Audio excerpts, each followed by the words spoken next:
సాధారణంగా చాలామంది సినీ ఇండస్ట్రీలోకి ఫ్యామిలీ బ్యాక్గ్రౌండ్తోనే అడుగు పెడతారు.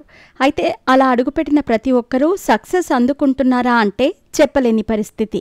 కొంతమంది తమ మొదటి సినిమాకు ఫ్యామిలీ బ్యాక్గ్రౌండ్ని ఉపయోగించుకుని ఆ తర్వాత తమ టాలెంట్తో గ్లోబల్ స్టార్గా ఎదిగిన వారు కూడా ఉన్నారు.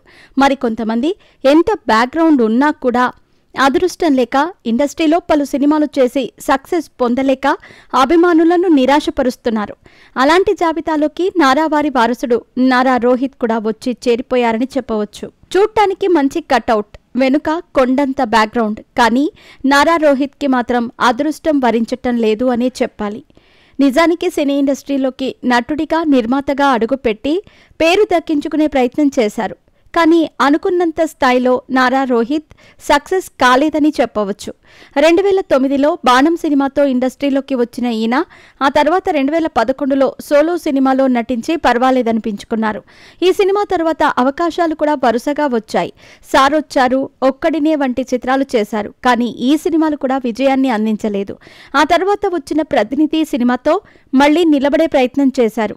ఇక తర్వాత రౌడీ ఫెల్లో, అసుర, తుంటరి, సావిత్రి, రాజా చెయ్యి వేస్తే, జో అచ్యుతానంద, శంకర, అప్పట్లో ఒకడుండేవాడు, శమంతకమణి, కథలో రాజకుమారి, బాలకృష్ణుడు, వీరభోగ వసంతరాయలు, ప్రతినిధి 2 ఇలా చాలా సినిమాలు చేశారు. కానీ ఆయనకు మాత్రం ఒక స్టార్ స్టేటస్ లభించలేదు అని చెప్పవచ్చు. ఇక హిట్ ఫ్లాప్తో సంబంధం లేకుండా ప్రేక్షకులను అలరించే ప్రయత్నం చేస్తున్నారు నారా రోహిత్. ఇకపోతే నారా రోహిత్ నటుడిగానే కాకుండా సింగర్గా కూడా సత్తా చాటారు. అలా 2016లో వచ్చిన సావిత్రి సినిమాలో తీన్మార్ పాట పాడి తనలోని టాలెంట్ని అందరికీ పరిచయం చేశారు. ఇక నిర్మాతగా కూడా మారి 2014లో శ్రీ విష్ణు హీరోగా వచ్చిన నలదమయంతి అనే సినిమాను నిర్మించారు. 2013లో వచ్చిన స్వామి రారాకి వ్యాఖ్యాతగా కూడా పనిచేశారు. నారా రోహిత్ ఎవరో కాదు, చంద్రగిరి నియోజకవర్గ మాజీ శాసనసభ్యులు నారా రామ్మూర్తి నాయుడు వారసుడే. అంతేకాదు ప్రస్తుత ఆంధ్రప్రదేశ్ ముఖ్యమంత్రి నారా చంద్రబాబు నాయుడు ఈయనకు పెద్దనాన్నవుతారు. ఇటీవలే తండ్రిని కోల్పోయిన నారా రోహిత్కి చంద్రబాబు, నారా లోకేష్ అండగా నిలిచిన విషయం తెలిసిందే. ఇకపోతే వెనుక కొండంత బ్యాక్గ్రౌండ్, మంచి టాలెంట్ ఉన్నా కూడా నారా రోహిత్ మాత్రం అదృష్టం లేకే స్టార్ స్టేటస్ని సొంతం చేసుకోలేకపోయారని అభిమానులు కామెంట్లు చేస్తున్నారు.